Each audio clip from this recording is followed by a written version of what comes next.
Hello everyone and welcome to the Stupid Show. On tonight's show, I say something stupid and my host, Philosopher King, says something stupid. Indeed. Indeed, yes, because of course this is the Stupid Show. Somewhat ironic given last episode. Certainly. You thought that I was going to say something really, really stupid and something really, really obnoxious, but no, I decided to be nice and calm this week. Probably because I want to save my laughs for later on, more fun. So hopefully we should be able to do something like that. So, Philosopher King, what have we got first? Well, first we're going to talk a little American football, being that it's a sport that I enjoy watching and playing. And in particular, I wanted to mention my two favorite teams, the New England Patriots and my home team, Philadelphia Eagles. Okay, so let's get this straight. So the Philadelphia Eagles are a bunch of trained and raised eagles that are sent to basically peck apart the opponents, right? And there's your stupid statement of the day. There we go. Got it in nice and early. Yes. I'm feeling pretty smug tonight. I don't know why. I'm just feeling a lot more just happy tonight than I was last week. I think last week I had some voice problems and I was just having trouble talking. But anyway, so these Eagles then, what do they actually do? Mm-hmm. Well, the eagle is of course just the team mascot and logo, but of course it's 11 guys on each phase of the team. You have three phases: offense, defense, and special teams. Right. So you have 11 on wheelchairs then, right? Well, special teams is when you're changing possessions. So when you're punting away to the opposing team to try and keep start them off as far away from their own end zone as possible, or from the end zone they're trying to score on, as far away from that as possible. Or when you're kicking off after you've scored, or if you're trying to kick an extra point. Oh, right. It's a complicated sport to try and explain all willy-nilly, but there's three parts of the team that take part in different aspects of the game. So do you get points for kicking people while they're down? No, you get a penalty. Damn it. Although you can be quite violent, violence is encouraged. Oh, good. Lovely. Excellent. If you've seen some of the hits, because of the pads that they wear, it can be particularly explosive, even in comparison to rugby. Part of the thrill of the game is hearing the pop of the pads from up in the stands. Oh, nice. Oh, right. I thought you meant of the necks, but... No, I mean you can hear the plastic shell of the shoulder pads and the helmets clicking together when you have 200 plus pound bodies coming together at about 20 miles an hour each. But I bring up the Eagles in specific because they're my home team, and they were undefeated up until this past weekend.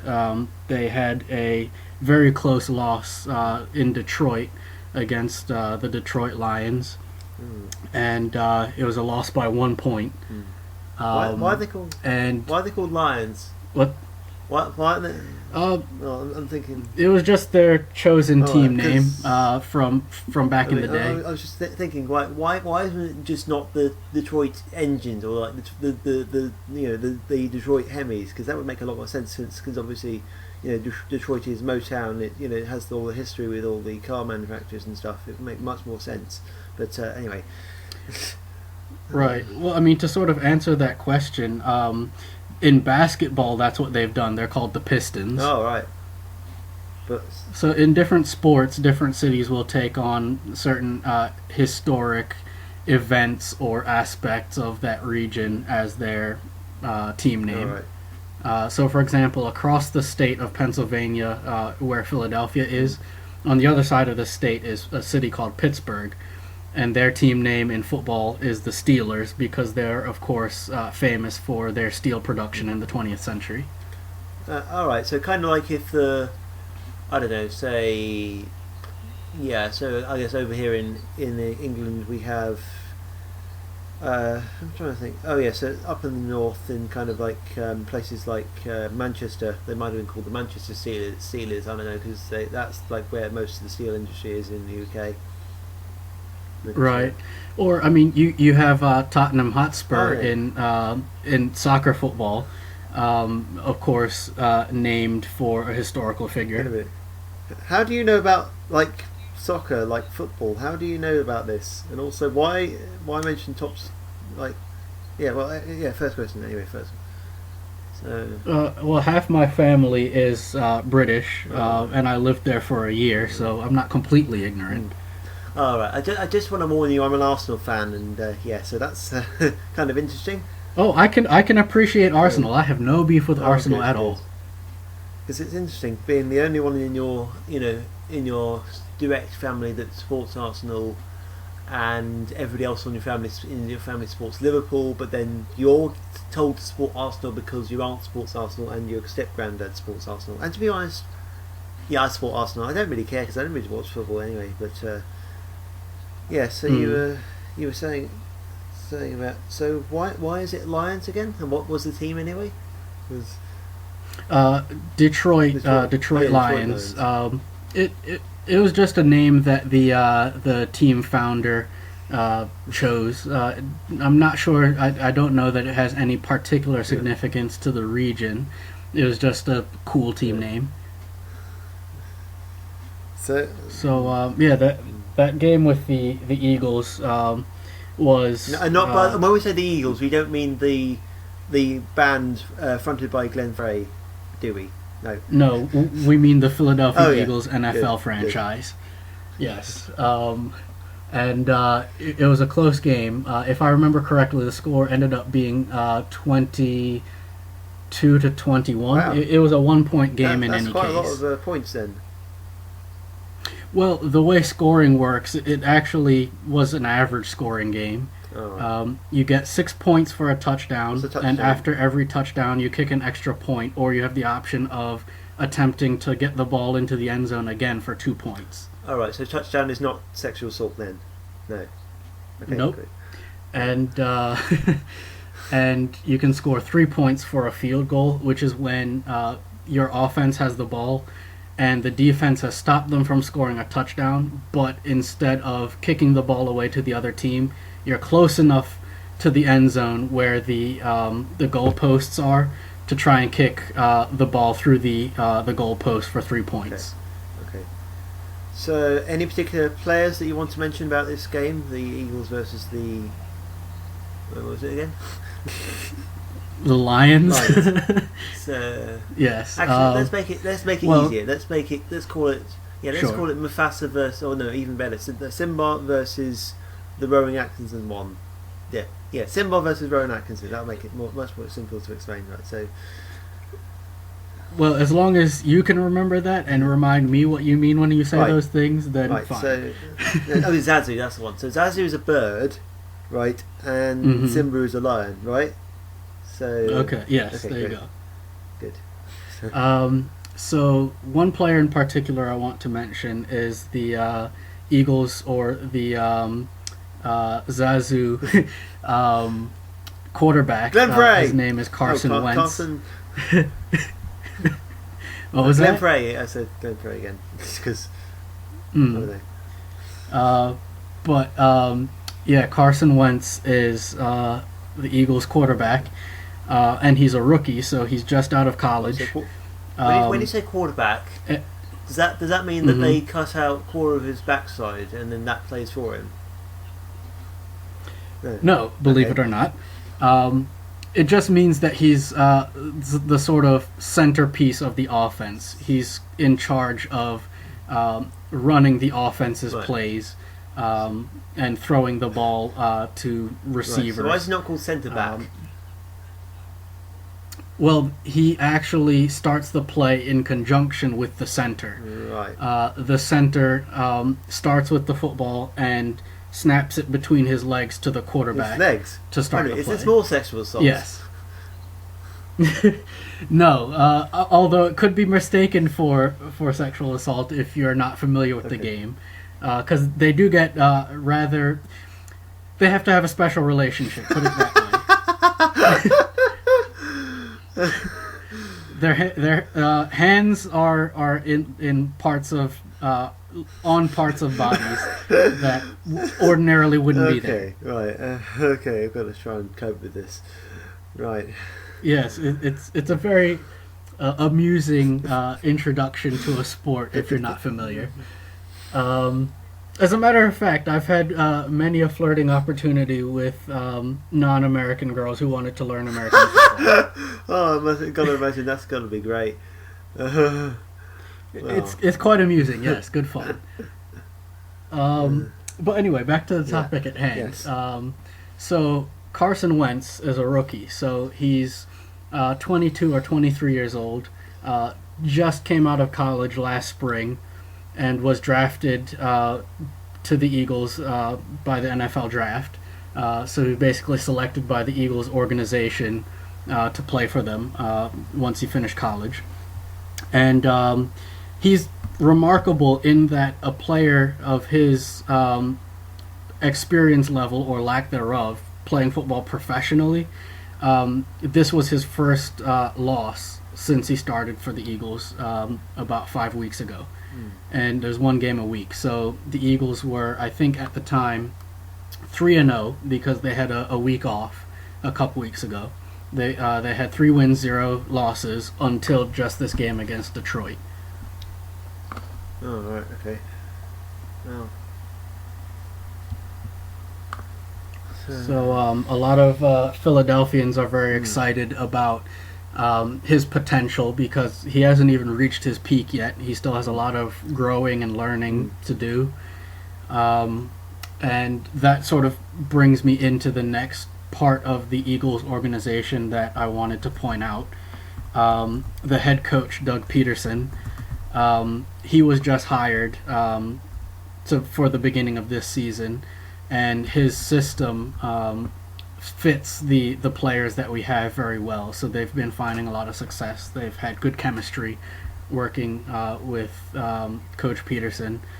And I think Wentz, combined with Peterson's system, can do a lot of great things and perhaps can make a deep run into the playoffs. Okay. And I don't know if you wanted to move on to the second team that I mentioned, or if you had questions. I did have one quick question. That so how much Chinese do you eat for the Super Bowl? Because I'm wondering, because it's such a massive bowl. Surely you just get a massive bowl of rice, and then you can. I don't know, but yeah. So. I see what you did there. The puns. They keep coming. I can. Yeah. But in terms of the food culture for the Super Bowl, to sort of take that question a bit seriously, our tradition is buffalo wings. Right. Buffalo wings is a popular Super Bowl food. Pizza, nachos, beer, those sorts of things. Did you say beer? Yes, I said beer. No, this reminds me of a song that I don't know. Have you heard of Psychostick? They're basically a comedy metal band. I was introduced to them by a streamer that I used to watch, or that I used to watch, that played them quite a lot during the streams, and they're generally quite sort of make jokes about kind of traditionally masculine things like fighting and beer, and it's quite funny, I guess, and just saying things. Sounds like Death Clock. No, it's Psychostick. It's something maybe you should check out. Right, I know you said Psychostick, but I was saying that the description that you gave reminded me of Death Clock from Metalocalypse. Oh, right, okay. But changing teams in terms of the American football subject. Sure. My other favorite team that I've been a fan of since I was a small boy was the New England Patriots, and they're remarkable for a number of reasons. First of which is because of their incredible level of success compared to the rest of the NFL. And their level of success has been a direct result of what I like to call the Holy Trinity. You have the team owner, Robert Kraft, who knows how to build an extremely successful organization. You have an actual genius of a head coach in Bill Belichick. And you have the greatest quarterback of all time, Tom Brady.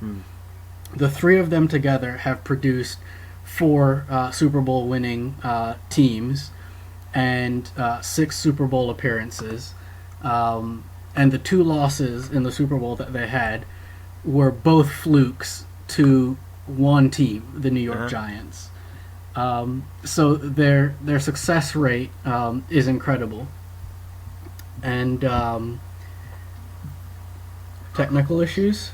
Yeah, hang on, I'm just having a bit of an issue. Okay, so I just found out something that makes things a little bit more difficult, but not so difficult. I think I might be okay. So, but I mean, if you could talk about something else for a bit, just because I'm trying to load something up and I've completely messed up and I've kind of done something. We're only going to need a couple of minutes, really. So, yep. Okay, so I'll just talk a bit of shit. Yeah, then. sure. Literally. Shit. So, shit. Yes. Shit. Repeatedly, yes. Just run that loop.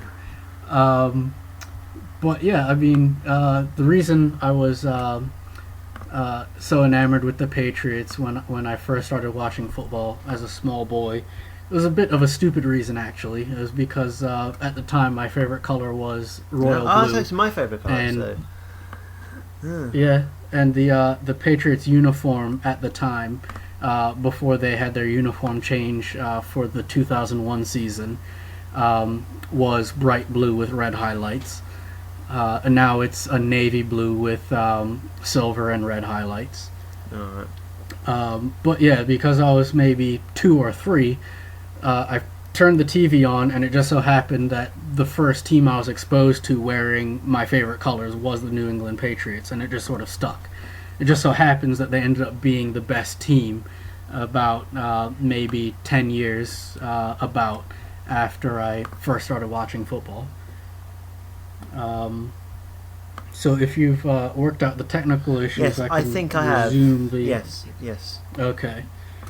So coming back to what I was saying about the Patriots organization and why they're so remarkable, and Tom Brady in particular. Tom Brady wasn't supposed to be the greatest quarterback of all time.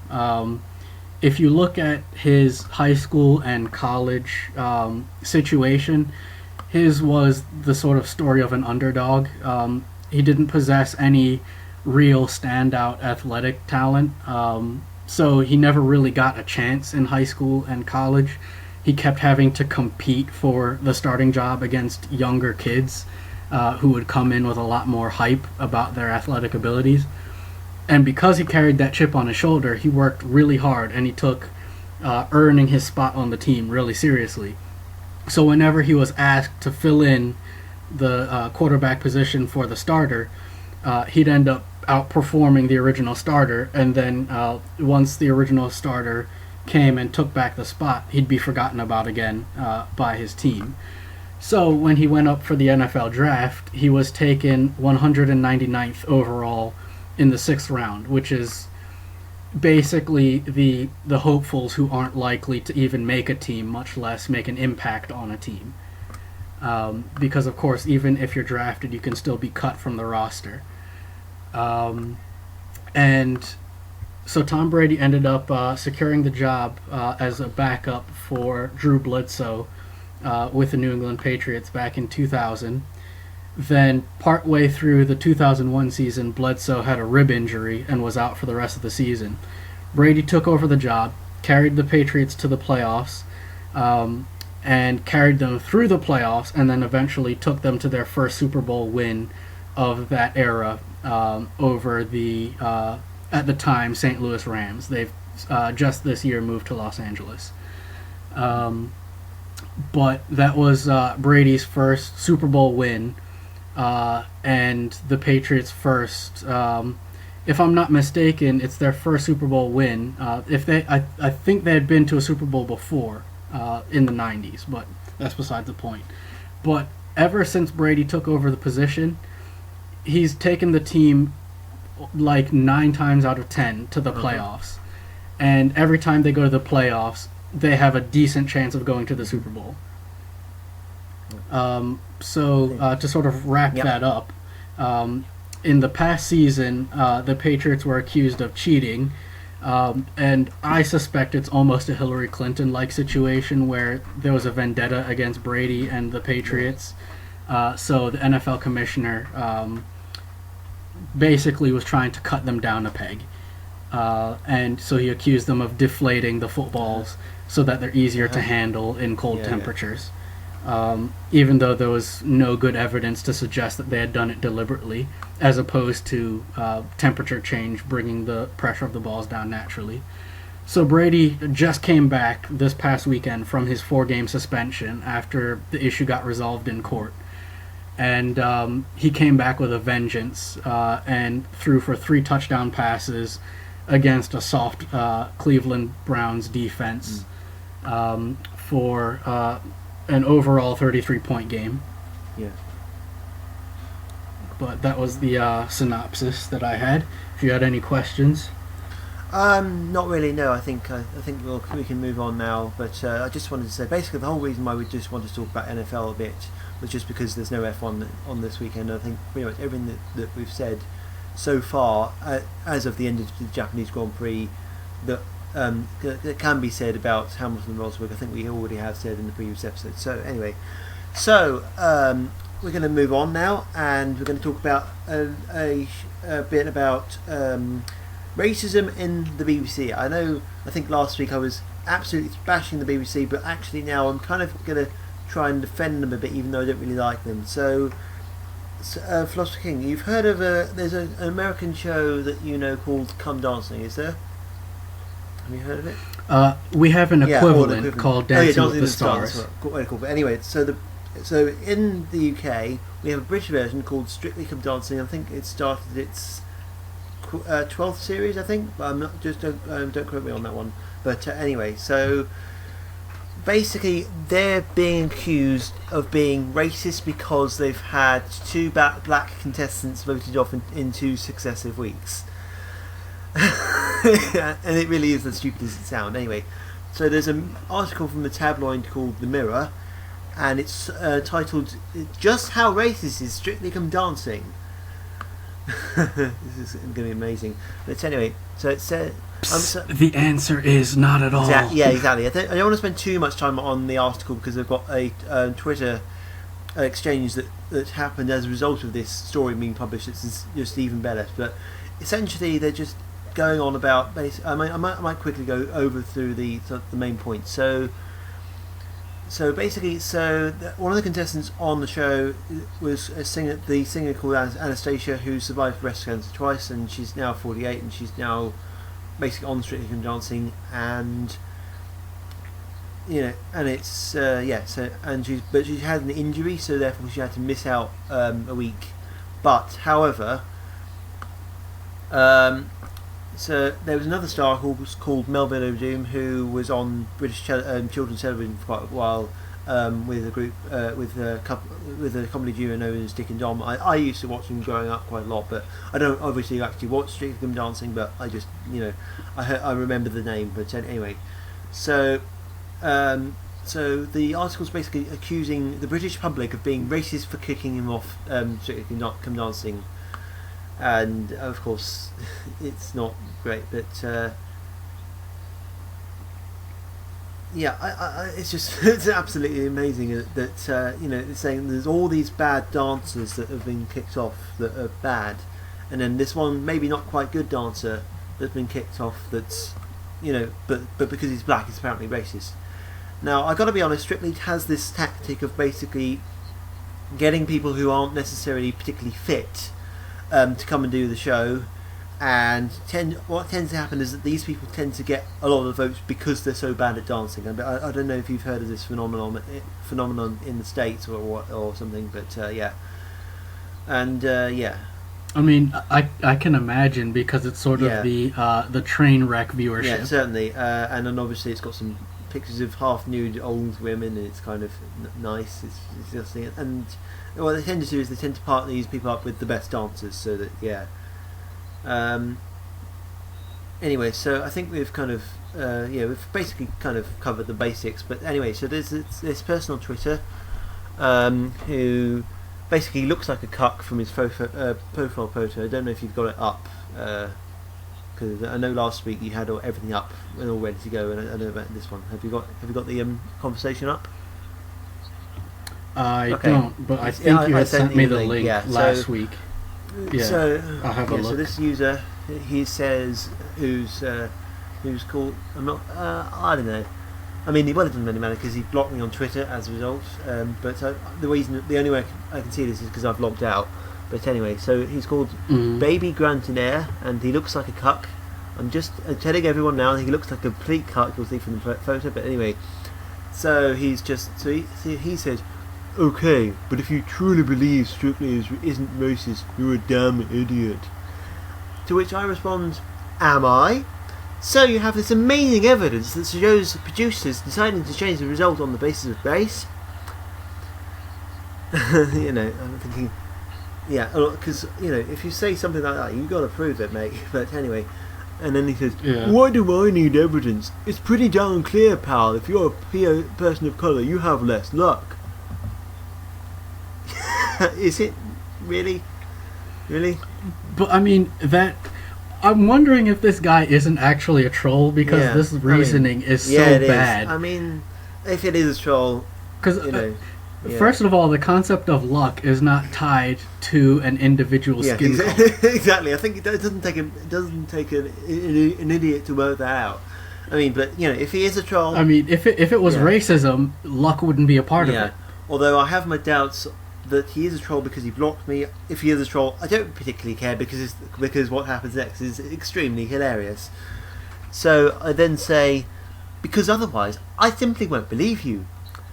And then he says, "So, do I have to give you evidence that the Big Bang exists? Or that God exists? Because let me tell you, there's no proof of it." And then I say, "To prove that both exist? Yes." You're not getting this, are you? It's like... I mean, saying that there's no proof that the Big Bang exists or God exists, I'd have been like, precisely, which is why I'm not credulous to either. I'm agnostic. I mean, at least in my case, that's how I would have answered it. So I'd have said to him, so in that case, I'm also agnostic on the claim that you're making. I simply don't know that that's the case, but you are making a claim in the affirmative that something is happening. Therefore, the onus is on you to prove it. Exactly. So yeah, we've got a lot to get through.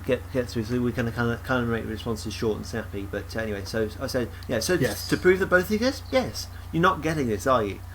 And he says, "I'm saying you don't need proof or evidence to know or believe in something. Otherwise, things like religion wouldn't exist." Mate, that's why religion is bad. Yeah, exactly. Yeah, and then I say, "But you do need evidence to prove that said thing exists." And then he says, "Prove to me that God, the Big Bang, the world exists." So, and then I say, obviously, there is no evidence to suggest that a deity exists. As for the other two, redshift shows that the universe is expanding. And then he goes, "Haha, but do you have evidence that the Big Bang happened? Otherwise, sorry, don't believe it exists." And I obviously provided me some evidence saying, redshift is evidence for the Big Bang. Did you not ever learn this in school? Because I just want to explain quickly. So redshift is the concept that everything basically emits sound waves, right? So things that are moving objects, say like a car, when it's moving towards you, you get a higher note than when it's moving away from you. So you hear that's basically redshift of when it passes you, the note changes because it takes longer for that noise to get to you, and as a result, it's the longer wavelength or something basically stretches it out a bit, and therefore you get a lower note. The same works with light rays. So essentially, we know that galaxies are moving further away from us because they're slightly red.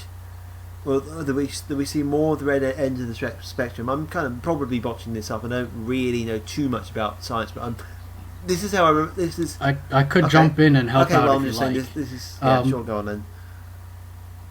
The Doppler effect is basically what you're describing. I'm thinking, yeah, exactly. And it's basically as an object passes through space, it compresses or pulls apart, expands sound waves or light waves, depending on what energy medium you're looking at. And so the waveforms get compressed as the object moves closer towards you, and the waveforms get expanded as the object moves away from you. So over time, if you start seeing more red in the visible light spectrum from a celestial body, you know it's moving away from you. And if you start seeing more blue, which is the opposite end of the light wave spectrum, over time, you'll see that it's coming closer to you. And because in all directions from Earth, we see more redshift than blue shift, we get a general idea that at least in our general vicinity, things are moving away from us, which tends to lend itself to the explanation that the universe is expanding. Yeah, pretty much. And that therefore, since the universe is expanding, it must have started from one central point, which is where you get the Big Bang Theory from. So, Right. exactly. So, and then obviously, so I provided him a link to an article to basically GC6 physics page explaining just what you've explained. But then he goes, to be honest, this still isn't proof. I want to see it happen, or like it said, it didn't happen. To which I say, by this logic, none of the military battles or other such events from history never happened. And he goes, sorry, but there is video footage of certain wars. The other ones we can't see didn't happen. Remember, friend, this is your idea. No, this is your idea. The idea that you need to be able to see something to actually believe it exists, no, that's not my idea. I think he definitely said that. Anyway, so I say, I said evidence, not video footage. Video footage and evidence meaning one and the same as your idea. And he goes, okay, well, in that case, have this pal, which is image that isn't loading, but I'm guessing it's. Actually, yeah, no, it's an article that was actually I was bringing up just now, so that was where I got that from. Yeah. And so they say, and then respond. Correlation with skin colour and low votes doesn't actually constitute as racism. There are multitudes of reasons why people are unpopular other than race. And then he goes, you either have to be a highly popular mixed race pale person of colour, or you're not going to get anywhere. And I say, well, highly popular, yeah, in a popular vote. The levels of stupidity has reached the lower reaches of the atmosphere now, which is the mantle, so very low. Yeah, so, and he goes, well, you really are proving to be idiotic. How sad for you. Go and watch your trashy white shows. Haha, I don't care anymore, as we mentioned. I don't even watch Strictly, and I haven't for several years. I just saw the story and thought, those SJW morons again. And he goes, I stand up for what's right, my dear. Unlike you, who seems to be, well, trying to bring back slavery. No, Yep, nice, trolling at this point. Yeah, but you know, yeah, but even so, I'm thinking, nice straw man. Anyway, what is right? Black people killed by cops in America, mostly due to racism. Also, nice straw man. And he says, I'm standing up for my people, women, blacks, gays. I'm proud to support my race. I don't think you quite understand that, lol. I do not support people based on their race. I judge people on merit, or in this case, popularity. Problem is, most of the people you support are probably white. Tell me, were you cheering on our good fellow Dylan Roof? And then I looked it up. He was a person who killed a load of black people, I think. But anyway, so I say, I'd never heard of that particular case until you brought it up just now. I cannot possibly have formed an opinion. And he says, are you living in a hole? I think any logical person knows he's in the wrong. And they say, no, just steer clear of the bullshit mainstream media. So, that's why you're unaware black people are being wrongfully killed every day. No, since you failed to give me any hard evidence on this matter. Pardon? On what matter? Why do we need evidence to prove black people are being wrongfully killed? Are you stupid? Oh my god, fucking. No, that's literally how you put it. You put it typed, so it just reads, oh my god, fucking.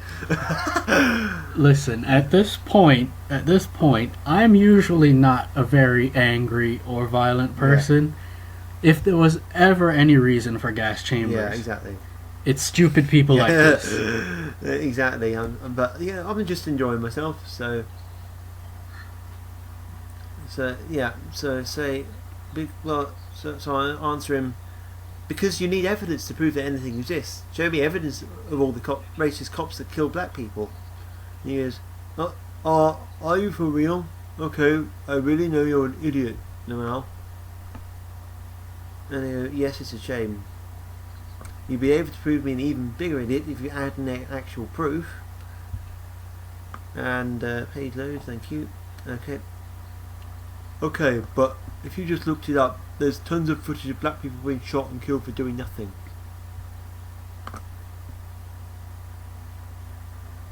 And then, so I could do a Google search for black people being shot and something, and I come up with... Quick comment I wanted to make at his last statement. He literally just gave the he didn't do nothing argument. Exactly.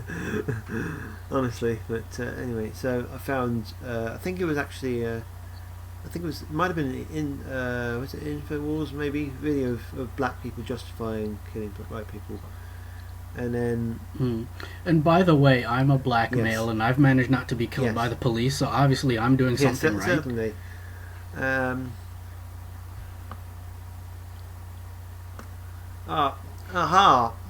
Clearly you've got good old Whitey Google up, my darling. And I go, well, Whitey Google isn't white, it's a search engine, not a person or a company that employs black people. You know, Google has, you know, I've actually looked it up, and they have these ridiculous, like, affirmative action bullshit policies that mean that they basically hire people based on their race almost. Then they proudly display it all across their corporate website. But I mean, please just tell me that Google's white again. Yeah, because as far as I'm concerned, they're perfectly happy to support black people, and possibly to quite a large extreme, I guess. But anyway, he goes, "Wow, idiocy again, dearest. White people only see what they want to see, sadly. I'd prefer it if you didn't group me in with all the other white people. Let me make it clear. Google employs black people. I'm aware of that. It doesn't make a company not black, though." I'm thinking, to be honest, I never called them racist. I call you racist. I'm still looking for the blank to show that, but you're looking for the evidence in anything and everything. Slate and CBA to talk daft creams like you. I think I've kind of messed up here because I think I've got the order wrong, but I think, yeah. I was reading it in the same order that you were, so okay. I don't know, unless there's something hidden, I don't know, tucked away Twitter, in the replies. Probably in the replies and stuff, and I'm like, hang on, so here are the replies. Hang on, let me just quickly go through and have a look. Why is it in a stupid order? Yeah, I've never liked how Twitter formats their comments. But yeah, Minds.com people, exactly. Go there.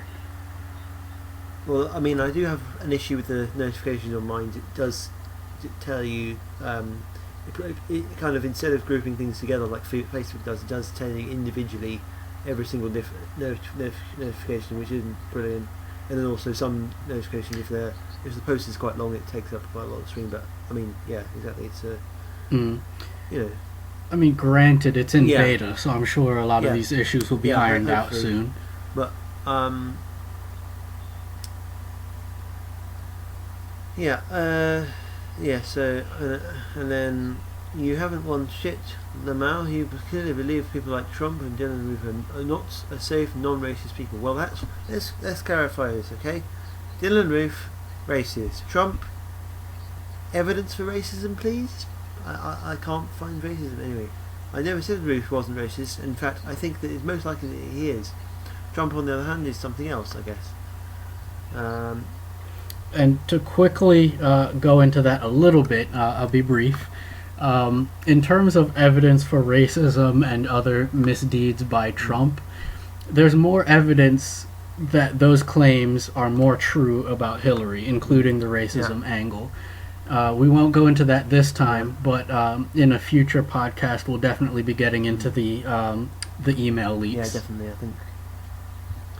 So where's this?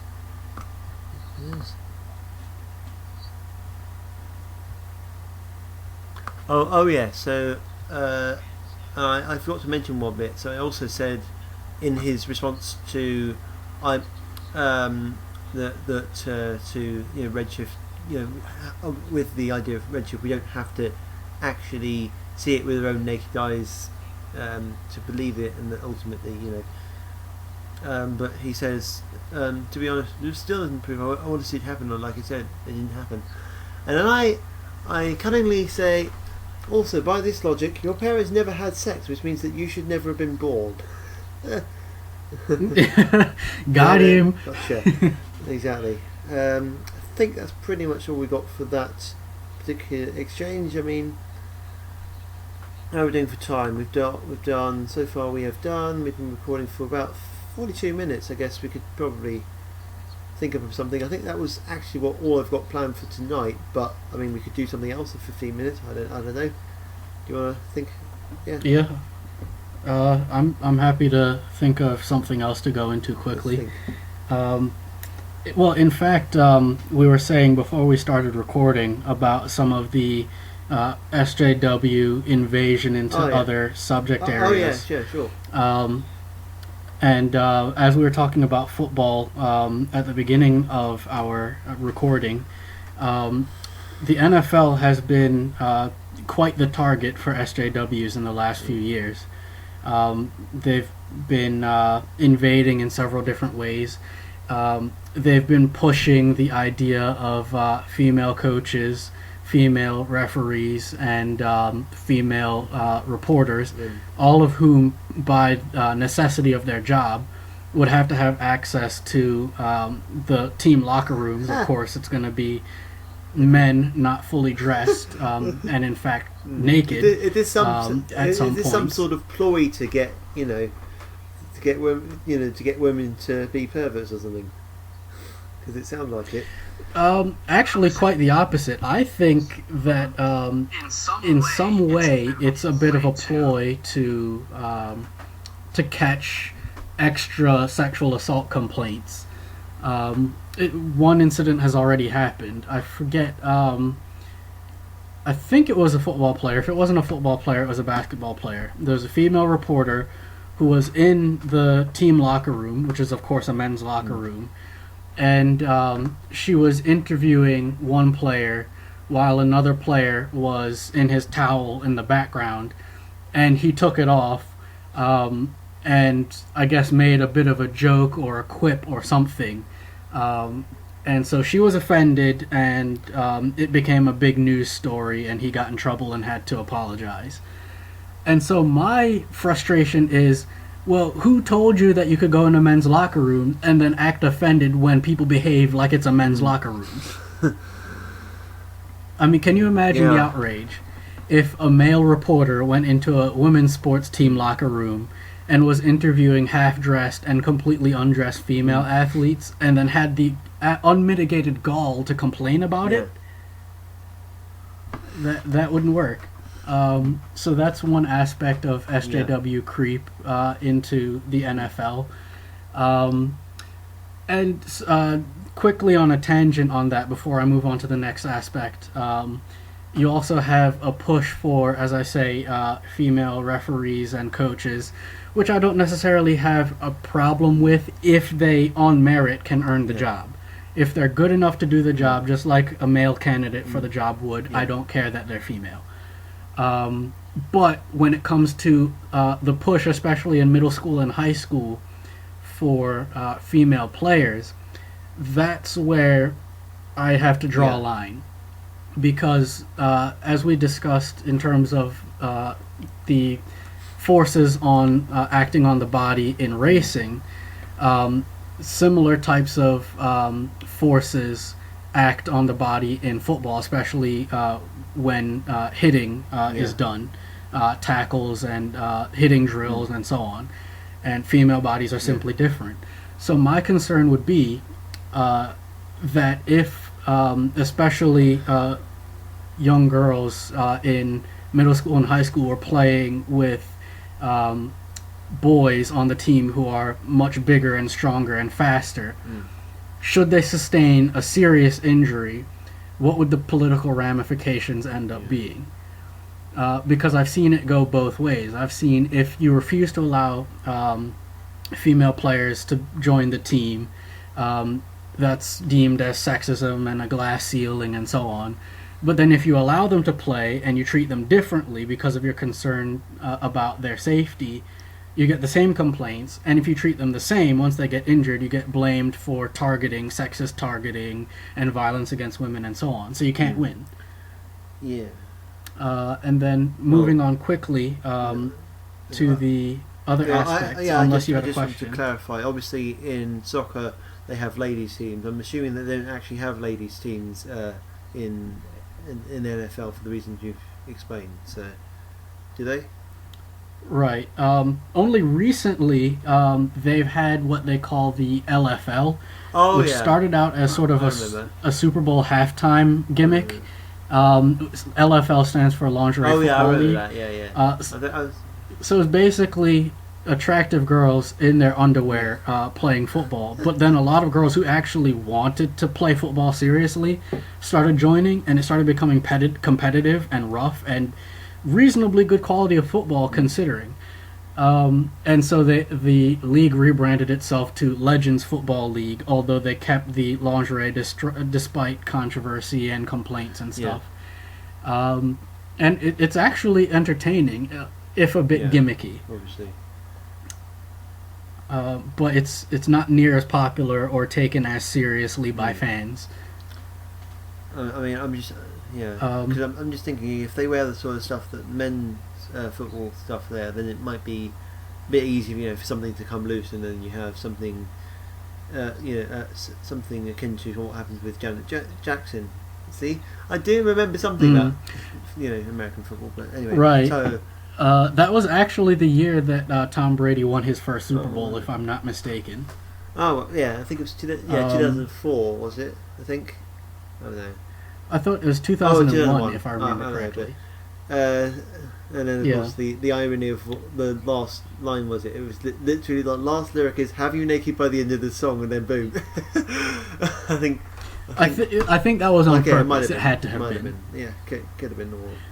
But moving on. Yeah, I just wanted to point out that if they are wearing lingerie or similar stuff like that, there's less chance of stuff slipping, I guess, or if it's if it's kind of built to sort of not come off, then. Well, I don't know. That's part of the gimmick. It's sort of like stretchy athletic wear type stuff. Right. So, in terms of it fitting closely and properly. Yes, so when you actually form tackle, when you actually drive your shoulder into their torso, wrap them around their back, and drive with your legs to bring them to the ground, to knock them backwards and bring them to the ground, their clothes won't come off then. But when you're in a situation where they've outmaneuvered you and you have no choice but to grab at anything you can, I've seen LFL games where some stuff does jump out. And that's part of the gimmick. It's a possibility that sort of, titillates and entices viewers. Yeah, I mean, I just wanted to point out that if they wear the sort of stuff that men's football stuff there, then it might be a bit easier, something to come loose, and then you have something, something akin to what happens with Janet Jackson. See, I do remember something about Right. Janet Jackson. But Yeah. moving on to other aspects of SJW creep, since I want to be mindful of our time. Yeah, well, here, we've got like 10 more minutes, I guess. If we want okay. a proper hour-long episode. Right. So there's also the cancer charity aspect of the NFL. A lot of men's rights activists like myself and egalitarians even such as have myself. been annoyed, right? Who have been annoyed at the NFL for only promoting Breast Cancer Awareness Month and not prostate and testicular cancer awareness months, despite the fact that none of their players have breasts, but all of their players have prostates and testicles. So during the month of October, the NFL is absolutely saturated with pink paraphernalia on the field, on the stadiums. The fans get pink gear. Almost everything you can imagine has either full pink or pink accents on it. And so by selling these products, they raise metric tons of money that they give to the Susan G. Komen Foundation. But November hits, no such thing. No blue for male cancers. And even with breast cancer, even though men don't have breasts, they still have lymph nodes and can still get breast cancer of the lymph node or in the pectoral region. But the way the cancer charities and the healthcare laws and stuff in the states work is that it treats it as a female-specific cancer. So even if you were donating to breast cancer research, it's going exclusively to women and not to dealing with the disease in all of its iterations. So it's been really frustrating to see the NFL pandering to the cancer lobby and the feminist lobby as they sort of play off one another. And it's been pulling teeth trying to get them to just even have blue lights on the outside of their stadiums during November. Yeah. I mean, I generally have. I think we've got the same problem over here of a lot of more funding going to breast cancer research than actually testicular prostate cancer research, and then also you have just generally charities in general. You think some of the bigger ones, over here. The biggest ones are BBC Children in Need and Comic Relief, both of which have it's like 7 or 8 hour telethons once a year. Comic Relief is in March, and then Children Needs in November, which until recently was hosted by Terry Wogan, who died in January. I think it was this year. Or was it? No, it wasn't. It wasn't. It was. When was it? I think it was this year. Yeah, but and it's now being hosted by Graham Norton. An actual progression since obviously Graham Norton succeeded Terry Wogan as host of Eurovision, something that I definitely want to talk about if we ever get round to it next May. So if we're still doing this podcast by next, so we'll certainly have something on Eurovision. I'll definitely want to cover it. But anyway, my point being that these charities have CEOs with six-figure salaries, and I don't really see the point of donating to these people when it doesn't really seem like it's going to make any difference in any way. Part of your money is going to the big bosses, so it doesn't seem to make much sense. I mean, their job security depends on them not actually solving the issue. Exactly. So, I mean, solving the issue would be working against their own personal self-interest.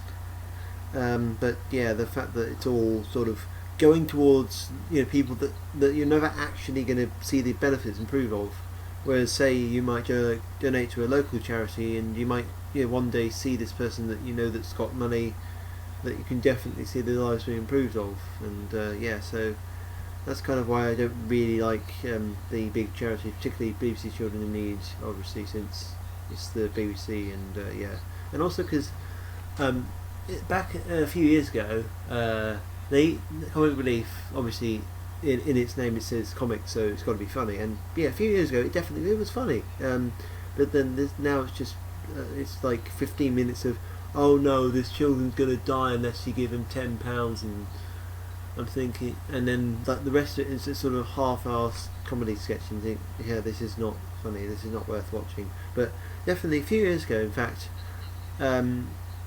So you know David Tennant? I know the Yeah, name. he Yes, was the Scottish guy who was the 10th Doctor. He was from 2005 to 2010. He was the 10th Doctor. But anyway, his companion on the show, one of his companions on the show was Donna Noble, who was played by Catherine Tate. You know Catherine Tate? She's again, the name's familiar, but I'm not a Whovian, yeah, so I can forgive you. But anyway, but she had red hair, and basically she was she was also quite she came from quite a high esteemed background. Both of them did Shakespeare, and also she had this basically show where she was playing this stereotypical dumb teenage high school girl, and she had a couple of catchphrases and stuff that were really funny. I think it was on the Catherine Tate show as what was her I can't remember what the character's name was called. It might have been it escapes me, but anyway, they did a sketch together that was really funny. That was back in 2009 or something. But yeah, that was back when back when the BBC produced good content, and now they don't really do that. But yeah, so anything else you want to carry on, move on to before we wrap up? I don't know. Yeah, one last part of the sort of the SJW invasion into the NFL. For the past couple of years, there have been sort of domestic violence and sexual assault claims popping up here and there against different players. Some of them justified, some of them not justified. But the result has been that feminist lobbying groups have put pressure on the commissioner of the NFL to make the disciplinary proceedings much more draconian, and the punishments much stiffer for players even accused of misconduct before their court case has even been completed. So the one example that I'm thinking of in specific that's probably the most well recognized is Ray Rice. He was a running back for the Baltimore Ravens, and there was a video that came out from a surveillance camera in a casino elevator where he and his, at the time, fiance were having a drunken argument, and she hit him several times, and eventually he hauled off and absolutely laid her out. She was asleep on the floor by the time he finished his punch stroke. And that became national and perhaps even international headline news. And before the evidence even came out, the tape had been edited down to just him hitting her, and it had been leaked to the NFL commissioner, and it had been put all over social media and the mainstream media, and he was fired from his job as the running back at the Baltimore Ravens, and he couldn't get signed to any other team in the NFL because of the scandal. And so even after the rest of the surveillance tape came out showing his fiance hitting him several times beforehand, people still said it was his fault, saying that he must have done something to upset her, and even so, a man should never hit a woman. And, I mean, full disclosure, my perspective is, if you're man enough to swing on me, you're man enough to get swung on. We shouldn't hit each other, but if you think you're going to hit me and that I'm not going to do anything about it, you've got a next thing coming. But yeah, so even after the rest of the tape came out, and his court case was dismissed in terms of assault and battery and domestic violence, he couldn't get his job back. And his fiancée, they actually went through with getting married, and she did press conferences sticking up for him, which I suppose on the one hand is admirable, but on the other hand, a lot of people suspect she realized that she just screwed herself out of a gold digger's dream. So that could have been motivation for why she's all of a sudden stumping for him. But That was 2 years ago. To this day, he hasn't been signed to an NFL team, so his career is effectively Well, over. at least she's went with someone that she loved, and obviously, I guess she didn't want to leave him, and I guess I feel good, good for her, because at the end of the day, it's not really about the money, is it? Yeah. I mean, well, yeah. Well, one would hope. I No, mean, we of don't course know not. her heart. We don't know what her No. intentions are, but I would hope that she was acting in good faith and Yeah, it certainly rather sounds than like it, cynically. I think. But yeah, that was the three big points I wanted to bring up in terms of the SJW increasing influence in the NFL and sort of the American equivalent to sports lad culture. So I guess it's almost time to wrap up, but I guess maybe we could squeeze a bit of F1 in, because it's not going to be for another week and a half, but I guess, or Yeah, would you, did yeah. you want to So go ahead obviously, on that? in a couple of weeks' time, it's the US Grand Prix, and actually, I've just remembered something that I can bring up for a future episode. That's going to be quite interesting, that we can talk about instead of F1, that I also watch.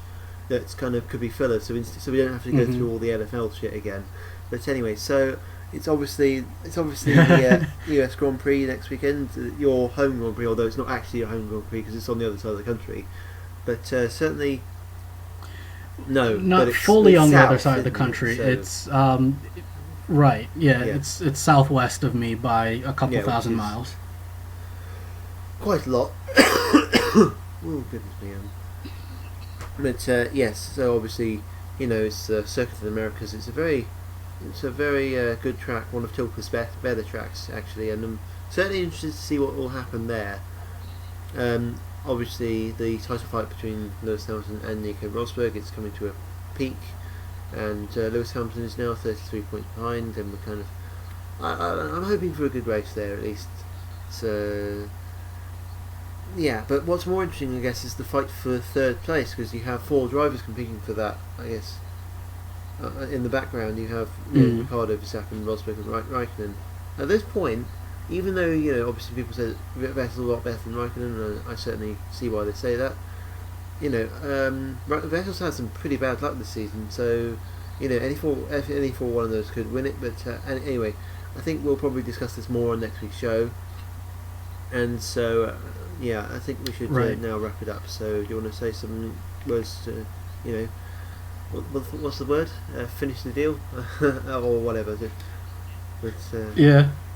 Well, to sign off, I don't have much in the way of closing thoughts, except to say that I've been enjoying this thank you, doing thank this you. podcast yeah, the last few definitely weeks. been fun. Yeah, not and- necessarily on the technical side, but just to sit and chat with someone that's sane-minded, and right, and has lots of the same interests. certainly, and that's been great to know about too. And so this week, so we've just been talking about how basically, I think everything is sort of looked at with a huge microscope on terms of SJW issues and stuff, whilst the stuff that really matter is evidence really all around us is kind of as my voice is almost about so I better wrap this up quickly. So yes, so everything's around us is falling apart, but at least we have sports that are kind of still there to keep us somewhat entertained until until the world starts to burn around us, until we're completely engulfed. So I shall now end this off. Although actually, before I do, I forgot to do this at the start again, but I'll just remind everyone that this episode is going to be published on mind.com first, and then later on, probably up to say a week or so, maybe a bit more, it will be published on my YouTube channel. Hopefully I'll remember to leave some links to both our channels at Minds and my channel on YouTube, and also hopefully try and remember to decrypt the file, which was the problem why it was uploaded late the last time. So this has been The Stupid Show with me, BlueAxeRacer, and Philosopher King. We will see you next time. Good night. See ya.